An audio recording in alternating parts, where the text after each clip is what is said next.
Now, at the same time, in college, I was playing in a jazz band, and I was the art editor of the humor magazine. I drew cartoons, and I didn't study very much. My spare time was spent mostly partying with my roommates and friends. And a young student came that, well, we were all young, but he was 2 years younger than I was, came to Princeton, and his name was Frank Stella.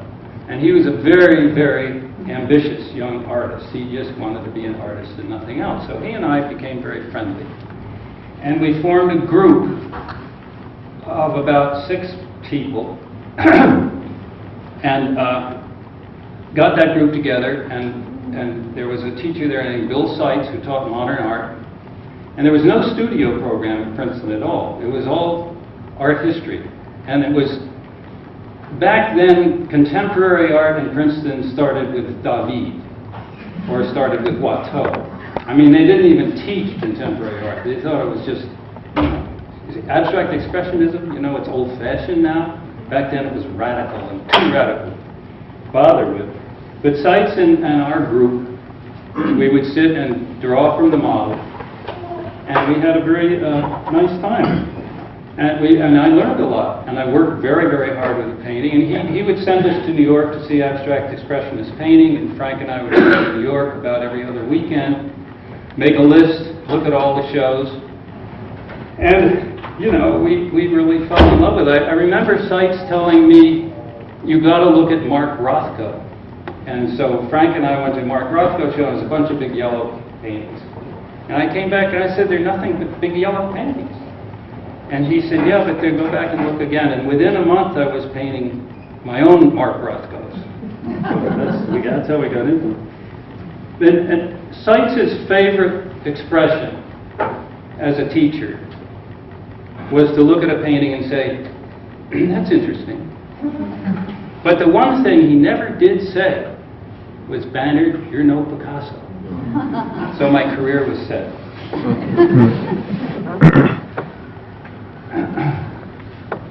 And we worked very, very hard at painting all through college. When we graduated, Frank went to New York. I got a little house out of town and in Princeton, and I got myself a little frame shop and frame paintings, and I had shows of things that I couldn't possibly sell, like abstract expressionist drawings. Because abstract expressionism wasn't really selling back then, so you could go to New York galleries and borrow the stuff and show it, and everybody would say, what the hell is this? And I also had a show which was very, very unpopular, of photographs. And people walked in my gallery and said, what's this? This is nothing but photographs. I said, yeah, this is a show of photographs. He said, well, you can't show photographs in the gallery. Things have changed a lot. I saw a lot of Frank and his friends, and we got together and we worked out the thing which later came to be called minimalism. This was around 1959, 1960. So the painting was going very well, but our reputations weren't going very well, very quickly. Frank was painting houses up in the Bronx, and he wasn't earning very much. And one day he came and said, you know, I've got no money, I can't pay my rent. Could you possibly sell some of my paintings? And I said, yeah, I'd be glad to try. And I don't know if you all are familiar with this, but he was painting photos that were black stripes. That's all they were, is just black stripes. So there was, in Princeton at that time, people didn't really collect art.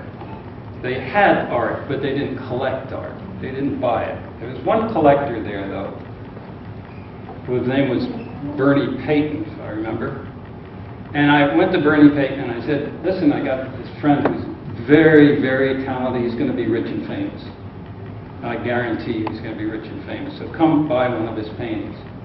And he came, and I hauled Frank's painting out of the garage, and it was this painting of black stripes. That's all it was, black stripes. And I said, I'll sell this to you for $100. And he said, you must be kidding. I said, okay, $75. And he said, no, you must be kidding. This is just black stripes. I said, yeah, but it's great painting. He said, you know, you shouldn't be trying to sell this guy's paintings. Show me your paintings. So Frank was painting black stripes. I was painting big circles. So they're all around my studio were these 5-foot square paintings with a big circle in the middle. So he came, walked in my studio, and looked around and said, "Where are the paintings?" Well, okay, that didn't work either. There was another sort of discouraging thing that happened.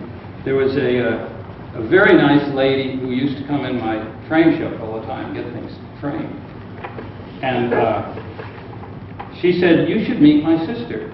My sister is Dorothy Miller." Now, Dorothy Miller was the big honcho at the Museum of Modern Art back then. She was the one that decided what contemporary stuff was going to get shown and who was going to get shown and all that. So I was very impressed. And I said, "Great, I'll meet her." So she said, "I'm having a party on Saturday, but why don't you come to the party and meet Dorothy?" I said, "Great." So I came. I'm 22 years old, and there are all these very well-to-do Princeton people, speaking in this kind of accent. And they looked at me and they said, "Oh, hi, who are you? What do you do?" And I said, "I'm an artist." And they say, "Good for you," and then they'd walk away. So I felt a little out of place. And the lady friend said, "Look, why don't you come in the dining room and I'll bring Dorothy in and you can meet her." So I stood in the dining room. Dorothy Miller came in. And she looked at me and she said, "Who's this?" And my friend, the nice lady, said, "This is Darby Bannard. He's a very talented young painter, and I thought you should meet him." And Dorothy Miller said, "I meet talented young painters every day. I thought when I came here I wouldn't have to do that anymore." It's hard being an artist. Now, I knew a lot of the beat poets, and writers, Kerouac and Allen Ginsberg and Gregory Corso and all those guys, who were actually a very nice bunch. And they came down to Princeton to give a poetry reading. So I said, "Great, listen, why don't you come out to my house and I'll give you dinner." So about 12 of them came out to my house. And they were very polite, very nice bunch. They had a great reputation for being absolutely nuts, of course. By the way, back then the word crazy meant good. You say, "Well, man, that's really crazy." That meant like saying, "Now it's bad." And crazy was good. So they were very polite. They looked at my paintings and they thought my paintings were pretty good, and I was having a really good time. And then they said, what are you going to do after you do all these circles and things like that? I said, "Well, here's my opportunity to explain my really, really great idea." And I said, "Well, there's one thing I'd really like to do." I said, "I'd like to destroy abstract expressionism, and here's how I'm going to do it.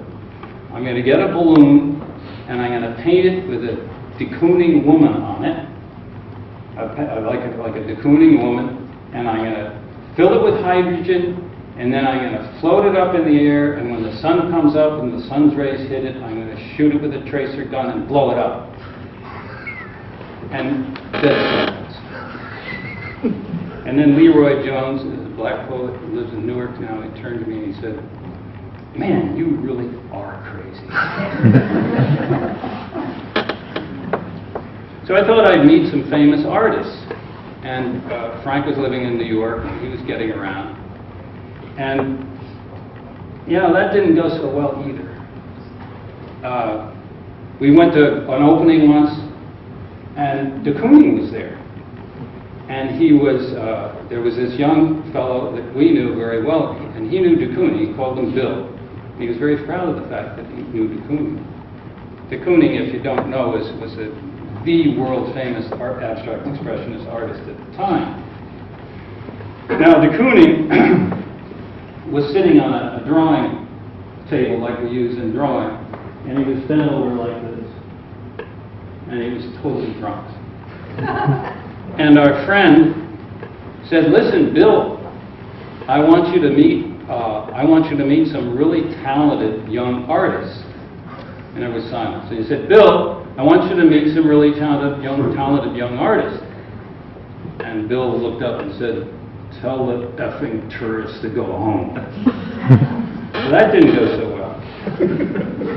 I met Barnett Newman, but his hearing aid was broken. He couldn't fix it. He couldn't fix it. Hans Hoffman was a nice guy, but he was always with the crowd. Twice I met him. And Jasper Johns I met. I thought I'd be clever. I said, Mr. Johns, you know those flags of yours? He said, yeah. I said, I think you should paint one that's all white. And he said, I painted one that was all white 2 years ago. It's a lucky I didn't meet Pollock, because he would have been drunk and probably hit me in the nose or something. Oh, another funny thing happened with a well-known artist, not as famous as these others, but I used to hang out a lot in the 70s with Larry Coombs. He had this big studio, and we'd have these endless parties, you know, where you didn't know what was night or morning or whatever. And sometimes I would watch him paint. Now, he painted by filling buckets full of paint mixed in various ways. And he'd throw it up like that, and then let the paint hit the canvas, and then come down like that. So this was a messy process. And one day, he was painting, and I was there, and there came this big knock at the door. And I opened the door, and there was this woman there. And it was Elaine de Kooning, who lived downstairs and who was the ex-wife of William de Kooning. And she said, where's Coombs? So I got Coombs, and Coombs came over. And she said, Larry, she said, your paint is coming through the floor and it's hitting my paintings. And so Larry said, yeah, it probably makes them better, doesn't it?